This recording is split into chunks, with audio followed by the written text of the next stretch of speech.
Need to talk through some problems? You can try talking to a robot or a Woebot. Hi there, everyone. I'm Jeff, and this is Plain English lesson number 560. JR is the producer, and he has uploaded the full lesson content to plainenglish.com/560. Coming up today, woe, W-O-E. That's a word that means difficulty, sorrow, distress, sadness, trouble, things like that. We don't use that word very much, but most English speakers know what it means. Well, today we'll be talking about a chat app called Woebot. In other words, a robot for talking about your woes, for talking about your difficulties. Woebot is a mental health chat app, and today we'll be talking about how it works and whether it's worth it. In the second half of the lesson, we'll explore the English expression cracks in the system, and we have a quote of the week. Let's dive in.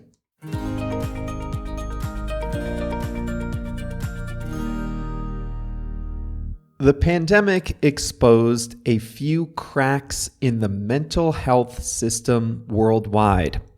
First, more people need mental health care than are currently in treatment.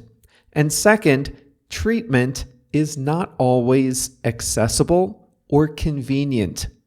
Especially in rural areas, the nearest specialist may be miles and miles away.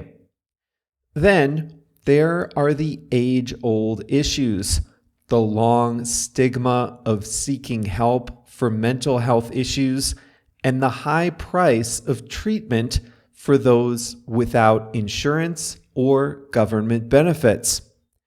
A new generation of chatbots aims to fill some of these cracks.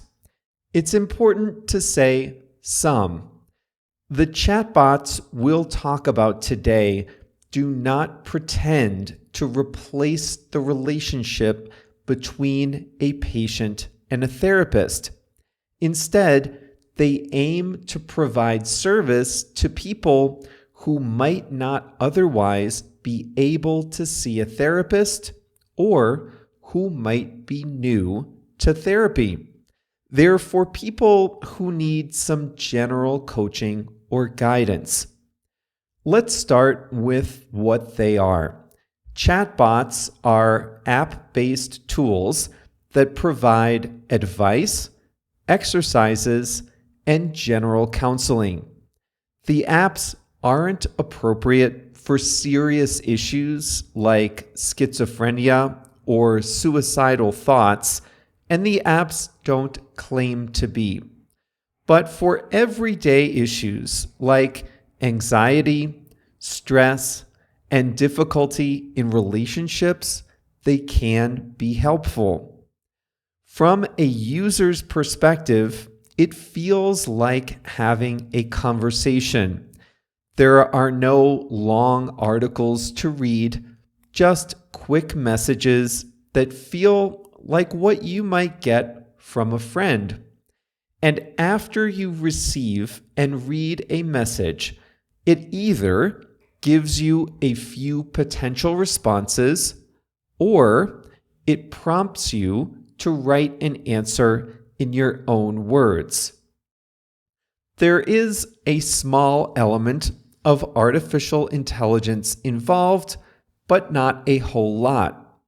For example, if you tell Woebot a problem, it analyzes your speech and suggests the topics that might relate to your problem. I said, I feel like I'm having the same argument with someone over and over in my head. Woebot asked if my problems were related to stress and anxiety. That wasn't exactly right. I tried a few other prompts and it got closer. That was the extent of the artificial intelligence used in the experience, at least as far as I can tell. There might be more behind the scenes. The real strength, though, was in the branching logic of the chatbot. For example, it would ask you questions and give you a few suggested responses. The next messages you get would depend on the response you had chosen earlier. Woebot remembers the exercises you've done in the past, so when you revisit a topic, it gives you more advanced exercises or messaging so you never feel like you're getting repetitive content. By asking questions and noting your answers and remembering what you've said before, it can get a sense of your thoughts and feelings and then guide you through a process to adjust your thoughts and feel better. I did a module designed to help with trouble in a relationship, either a friend, family member, or romantic partner. Through a series of questions, Woebot determined that I was unhappy with something, but that I was not comfortable asking for what I wanted. So first, it educated me on different communication styles. Then, it guided me through planning a conversation designed to get the best outcome. It helped me identify the problem, determine what I wanted, and plan a constructive and respectful conversation. The interactions were all about 5 minutes long. After an interaction, it pauses to ask if you'd like to continue or resume the next day. I found that 1 or 2 interactions, 15 minutes max, was about all I really wanted, but I could return to it every day. So you can see how this might be a complement to, and not a replacement for, traditional therapy. Clearly, there's no human relationship involved, and the bot will only provide the resources that it has been programmed to provide. But traditional therapy is often a 50-minute appointment once a week. A chatbot interaction can be 5 minutes once a day, or however often the user wants. The frequency and method of delivery are different. This can help keep a user on track in between traditional appointments. And the chatbot is programmed with a lot of commonly accepted techniques that therapists use. So these can be helpful by reminding a patient of what's already been discussed in therapy, or it can raise ideas or conversation topics for a future appointment. Woebot has about 100 people on staff, but it has counseled over 1.5 million users. Whatever the app's shortcomings, you can't beat the leverage model. A lot of its users are in places where traditional therapy isn't available. There are other people who just don't have anyone to talk to, and they need an outlet for their thoughts. And don't discount this. A lot of people are afraid or ashamed to seek mental health care, or they think seeing a therapist is for people who are weak. But some of those people might be willing to start using an app, and they might be surprised that mental health care doesn't fit the stereotype they may have previously believed in.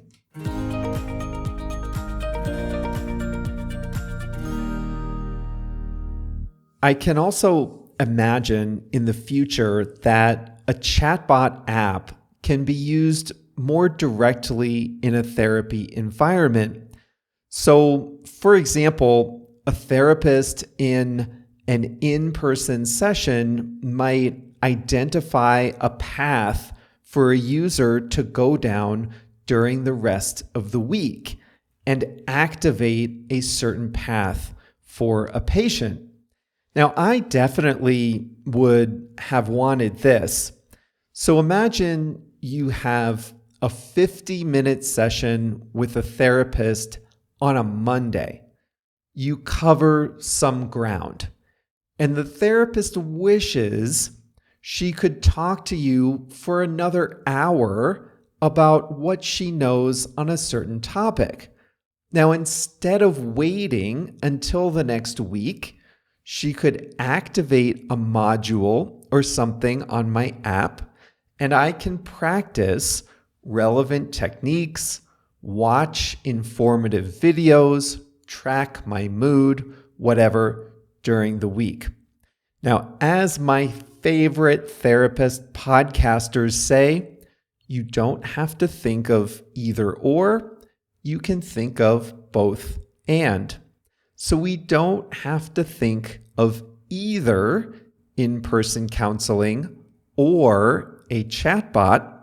Both can work well, especially if someday they work together.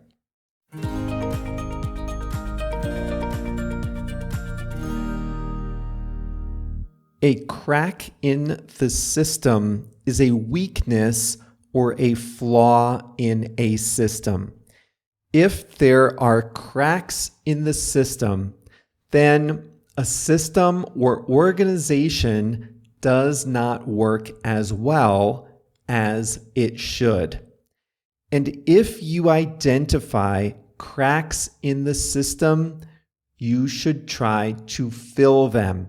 You should try to make the system better. Because if you leave cracks in the system, then there could be big problems down the line. Silicon Valley Bank just failed. It was the second biggest bank failure in American history. And it happened just now, just last month. We're not in a recession. There wasn't a big financial crisis. The bank met all the regulatory requirements. On a Thursday, its stock was worth $200 per share. On a Friday morning at 9:00 a.m., its stock was worth $0, and it had been taken over by the government, shut down overnight. Now, a lot of people woke up on Friday and they said, What? The 16th biggest bank in the country failed overnight. And get this, it met all the regulatory requirements it was supposed to meet. It had enough capital. It had enough liquidity. As far as the government was concerned, it was in fine health until it wasn't. In hindsight, we can see there were cracks in the system. Silicon Valley Bank had some weaknesses that it never had to disclose and that the government never monitored. The details are complex, too complex to discuss now, but they weren't unheard of risks. So listen, a bank should not fail overnight in a strong economy. This is just not something that should happen. We have systems to prevent this, but there were cracks in the system.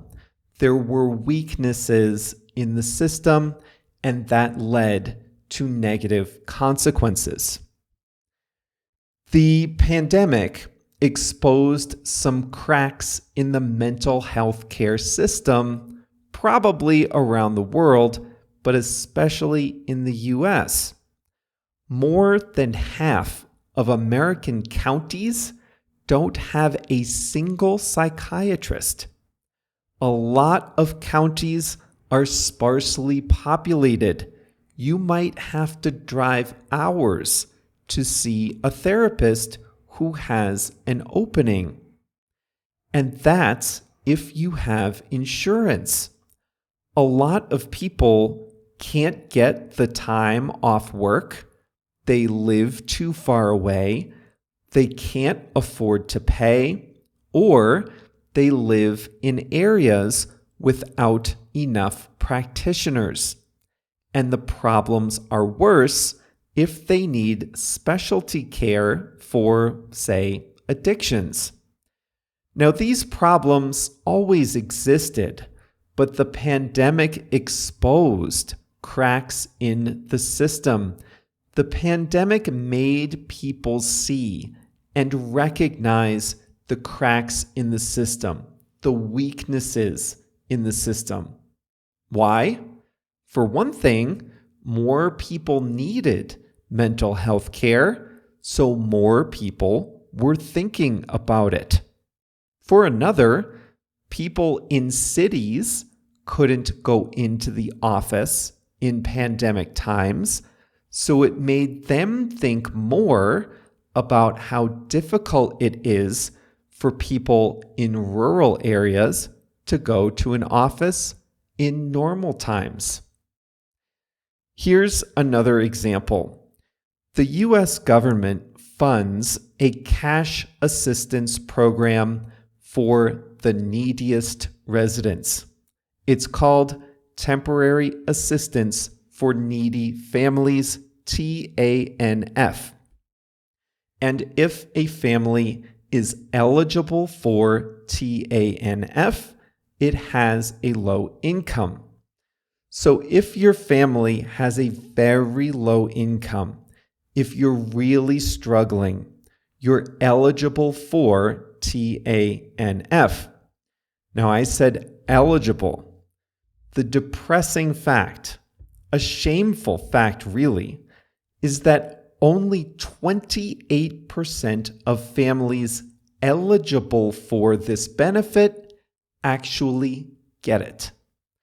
That means that out of every 10 families who have the right to get this cash assistance, only 3 actually get the money in their bank account.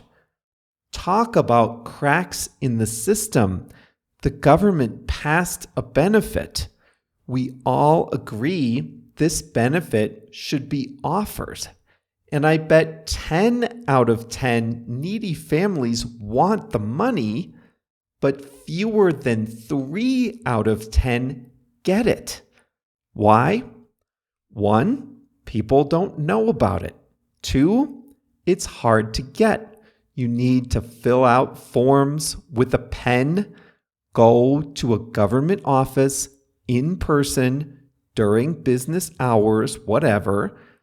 The government agency that gives out the money might not have enough caseworkers, so you might not be able to get an appointment even if you wanted one. If you don't have a bank account, it's harder to get the money, and so on. These are cracks in the system, weaknesses in the system. The system was designed to get money into the pockets of the neediest people to reduce poverty. The money is there, it's approved, it's ready to go, and yet it doesn't wind up getting delivered due to cracks in the system.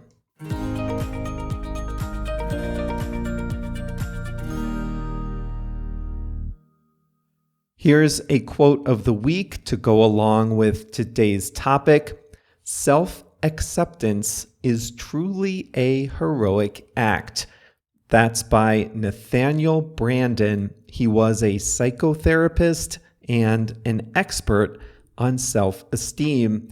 Self-acceptance is truly a heroic act, says Nathaniel Branden.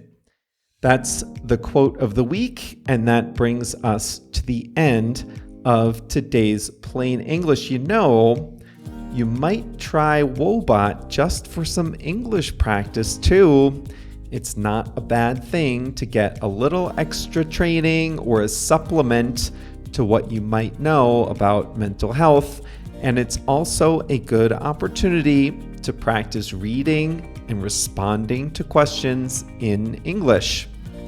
I think we're learning these days that chat apps and artificial intelligence are very powerful and have some impressive capabilities, but they're a complement to, not a replacement for, real human interactions. And that's why we like to make things personal here at Plain English. You can ask ChatGPT what a word means, that's fine. But here, you get the context, you get stories, and the way you learn here makes you think. And when you think about topics in English, you are much more likely to remember them. Coming up on Thursday, activated charcoal is everywhere. It's a real medicine. It's also a supplement. It's added to toothpaste, soap, even cocktails. But what is this dark gray stuff? And is it any good for you? That's what we'll explore on Thursday. See you then.